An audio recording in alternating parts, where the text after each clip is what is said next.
بسم الله الرحمن الرحيم magacaygu waa Hanaa Cabdiraxmaan lecture-kan ku qoranay wax weeyaan rumaanka ama afka qalaad waxa lagu yiraahdaa pomegranate rumaankani wuxuu geedkan rumaanka waa geed aad u muhiim ah sidoo kale waa geed kamid ah geedaha quraankeena lagu sheegay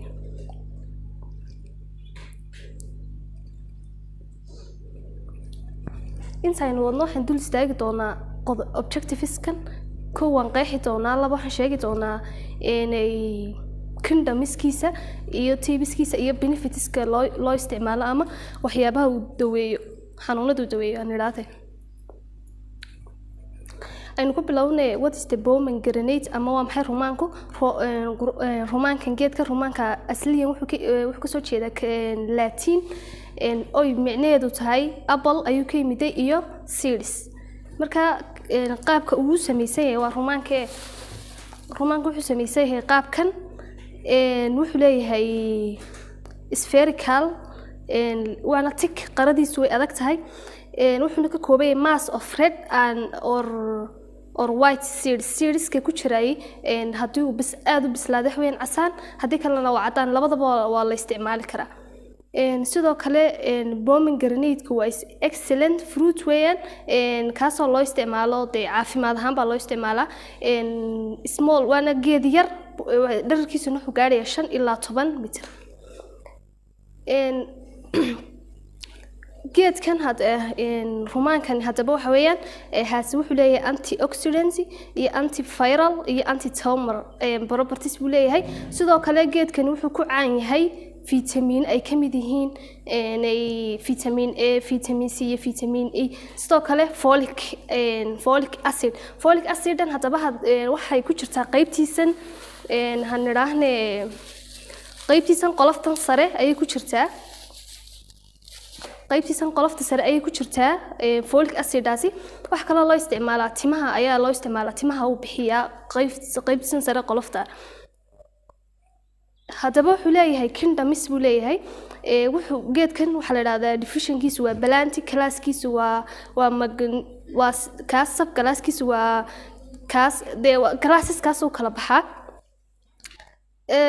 parties buu leeyahay hadaba geedkani partieskiisa waxa kamid ah leaves caleemo ayuu leeyahay sidoo kale flower fruits fruits buu leeyahay sidoo kale peels buu leeyahay peelskiisu wax weeyaan waa qoloftan baa peels la yiraahdo ama bark hadaba qayb kasta oo kamid ah geedka ama haato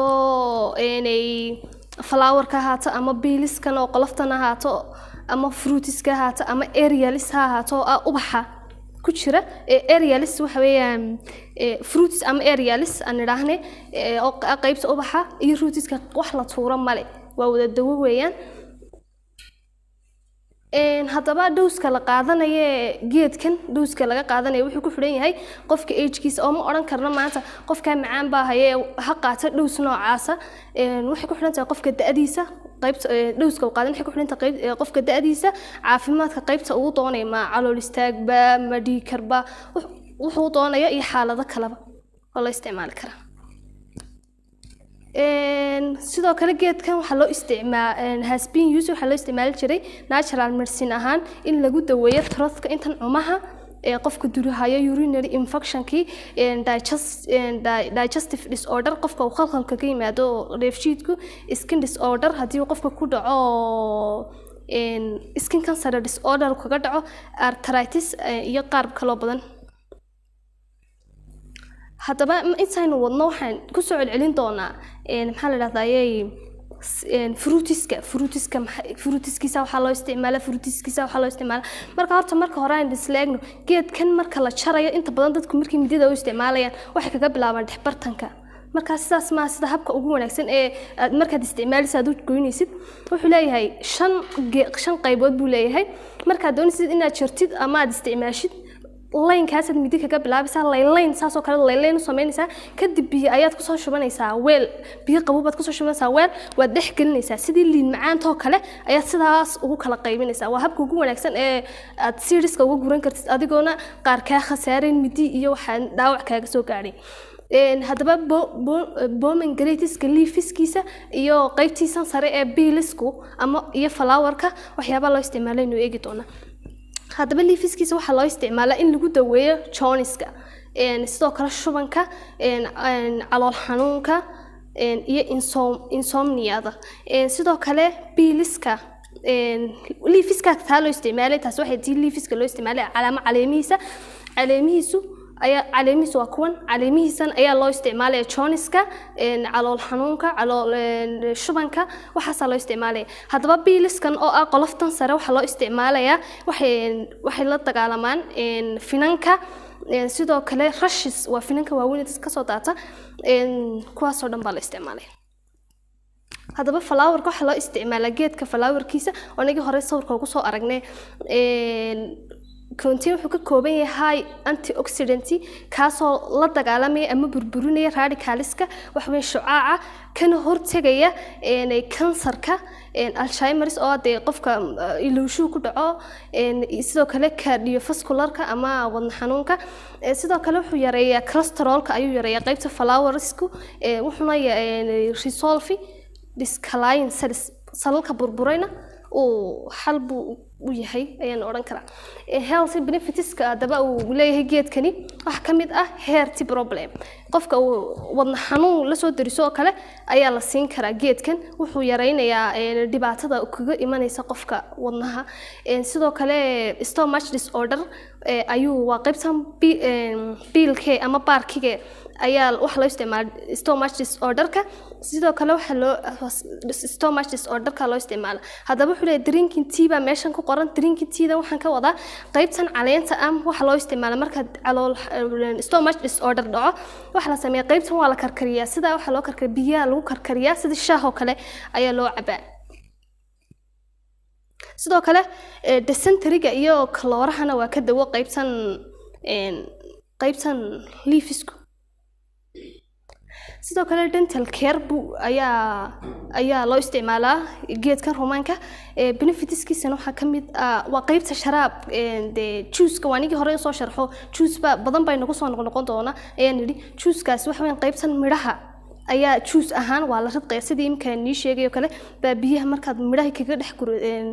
boolkii biyaha qabo ku jira markaad kaga dhex guratid baa dib u ridqaysaa kadib maxaa ka guraysaa midhahan waad iska shaandhaynaysaa midha qof kasta markuu cuno marka caadiga uu cunayo iska tufaa laakiin marka caadigeed ridqdid shaandhaad iskaga shaandhayn kartaa sidoo kale qaybtaas weeyaan qaybta loo isticmaalay ilkaha wuxuu ka daweeyaa huuradan iyo waxaan kansarkana uu dawo u yahay wuxuu yareynayaa antioxidant-ga ama waxyaabo kansarku keenay waxana loo yaqaanaa flavonoids baa loo yaqaanaa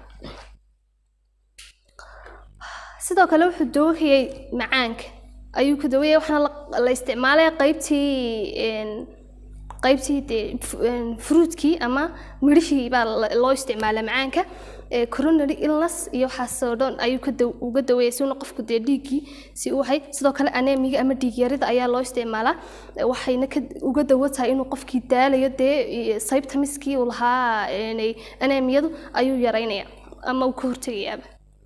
haddaba intan baynu kusoo koobaynaa cashirkeena benefits-ka uu leeyahay ama caafimaad ahaan wuxuu inoo yahay geedkan rumaanka number 1 finankiibu ka daweeyahay skinkii dry skinka qofkii lahaa oil skinkii dental kilkii